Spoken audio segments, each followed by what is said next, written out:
Hi friends, ಎಲ್ರಿಗೂ ನಮಸ್ಕಾರ. ಪ್ರೀತಿಯ ಕಲಾ ಚಾನಲ್ಗೆಲ್ಲರಿಗೂ ಸ್ವಾಗತ ಸುಸ್ವಾಗತ. ಹಾಗೆಯೇ ಇದು ಒಂದು ಸೀಸನಲ್ ಉಪ್ಪಿನಕಾಯಿ ಅಂತಲೇ ಹೇಳ್ಬೋದು.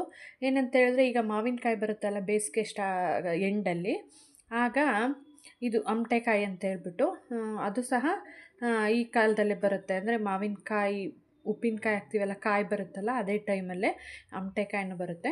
ತುಂಬಾ ಚೆನ್ನಾಗಿರುತ್ತೆ. ನಾನು ಇಲ್ಲಿ ಬಂದುಬಿಟ್ಟು 1 kg ಅಂದರೆ ಮೀಡಿಯಮ್ ಆಗಿರೋದು, ತುಂಬ ಎಳೆದು ತೊಗೋಬಾರ್ದು, ತುಂಬ ಬಲ್ತಿರೋದು ತೊಗೋಬಾರ್ದು. ತುಂಬ ಬಲ್ತಿರೋದು ತೊಗೊಂಡ್ರೆ ನಾರಾಗುತ್ತೆ, ತುಂಬ ಎಳೆಯದು ತೊಗೊಂಡ್ರೆ ಒಂಥರ ಮೊಸರು ಥರ ಆಗಿಬಿಡುತ್ತೆ. ಹಾಗಾಗಿ ಹದವಾಗಿರೋದು ಮೀಡಿಯಮ್ ಆಗಿರೋದು ತೊಗೋಬೇಕು.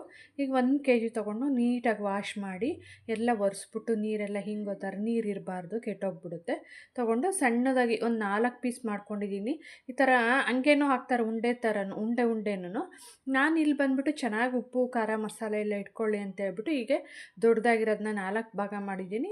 ಚಿಕ್ಕದಾಗಿರೋದನ್ನ 2 ಪಾರ್ಟ್ ಮಾಡಿ ಈ ಥರ ಜಾಸ್ತಿ ಉಪ್ಪು ಹಾಕ್ಬೇಕು. ಇದಕ್ಕೆ 1-2 ಹಿಡಿಯುವಷ್ಟು ಉಪ್ಪನ್ನು ಹಾಕಿ ಒಂದು ಗಂಟೆ ಬಿಟ್ಬಿಟ್ಟಿದ್ದೀನಿ ಹಂಗೇ. ಈಗ ಇಲ್ಲಿ ಬಂದುಬಿಟ್ಟು 1 ಸ್ಪೂನ್ ಸಾಸಿವೆ, 1 ಸ್ಪೂನ್ ಮೆಂತ್ಯ, 1 ಸ್ಪೂನ್ ಜೀರಿಗೆನ ಚೆನ್ನಾಗಿ ಹುರಿದ್ಬಿಟ್ಟು ಪುಡಿ ಮಾಡ್ಕೊತಾ ಇದ್ದೀನಿ.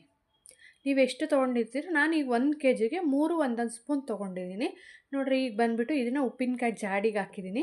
ಒಂದು 2-3 ಅವರ್ ಬಿಟ್ಬಿಟ್ರೆ ಈ ಥರ ಚೆನ್ನಾಗಿ ನೀರು ಬಿಟ್ಕೊಡುತ್ತೆ. ನೋಡಿರಿ, ಕಲರನ್ನು ಗ್ರೀನ್ ಆಗಿರೋದು ಸ್ವಲ್ಪ ಬ್ರೌನ್ ಆಗುತ್ತೆ, ಚೇಂಜ್ ಆಗುತ್ತೆ ಕಲರು, ಚೇಂಜ್ ಆಗುತ್ತೆ. ಈಗ ನೋಡಿ, ಈ ಥರ ಸ್ವಲ್ಪ ತರಿ ಇರೋ ಥರ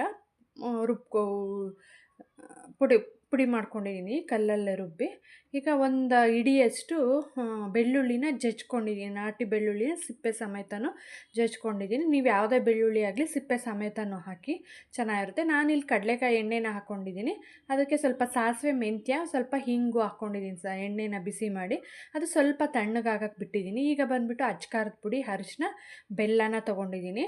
ಬೆಲ್ಲ ಬಂದುಬಿಟ್ಟು ಒಂದು 3-4 ಸ್ಪೂನ್ ತೊಗೊಂಡಿದ್ದೀನಿ. ಖಾರದ ಪುಡಿನೂ ಅಷ್ಟೇ, ಉಪ್ಪು ಖಾರದ ಪುಡಿ ಸ್ವಲ್ಪ ಜಾಸ್ತಿನೇ ಹಾಕಬೇಕು, ಇದು ಹುಳಿ ಜಾಸ್ತಿ ಇರುತ್ತೆ. ಹಂಗಾಗಿ ನೋಡಿರಿ, ಅರಿಶಿನ ಪುಡಿ, ಖಾರದ ಪುಡಿ ಮತ್ತು ಬೆಲ್ಲ ಅದನ್ನೆಲ್ಲನೂ ಹಾಕಿ, ಮತ್ತು ಈಗ ಬೆಳ್ಳುಳ್ಳಿ ಜಜ್ಕೊಂಡಿರೋದು ಮತ್ತು ಸಾಸಿವೆ, ಜೀರಿಗೆ, ಮೆಂತ್ಯ ಹುರಿದು ಪುಡಿ ಮಾಡಿರೋದನ್ನು, ಇಲ್ಲ ನೀವು ಮಿಕ್ಸಿಲಾದರೂ ಪುಡಿ ಮಾಡ್ಕೊಳ್ಳಿ ಅಥವಾ ಕಲ್ಲಿದ್ದರೆ ಕಲ್ಲಲ್ಲಾದರೂ ರುಬ್ಕೊಳ್ಳಿ, ಚೆನ್ನಾಗಿರುತ್ತೆ.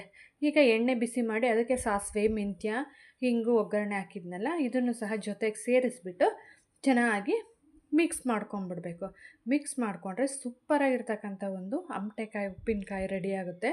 ಈ ಎಡಿಟ್ ಮಾಡ್ತಾನೆ ನೋಡಿದ್ರೇ ತುಂಬ ಬಾಯಲ್ಲಿ ನೀರು ಬರುತ್ತೆ, ಅಷ್ಟು ಸಖತ್ತಾಗಿರುತ್ತೆ. ನೋಡಿರಿ, ಇದನ್ನು ಸಖತ್ತಾಗಿದೆ, ತುಂಬಾ ಚೆನ್ನಾಗಾಗಿತ್ತು. ಈ ಮೆಥಡ್ ಇಷ್ಟ ಆದರೆ ನೀವು ಸಹ ಮಾಡ್ಕೊಳ್ಳಿ, ತುಂಬಾ ಚೆನ್ನಾಗಿರುತ್ತೆ.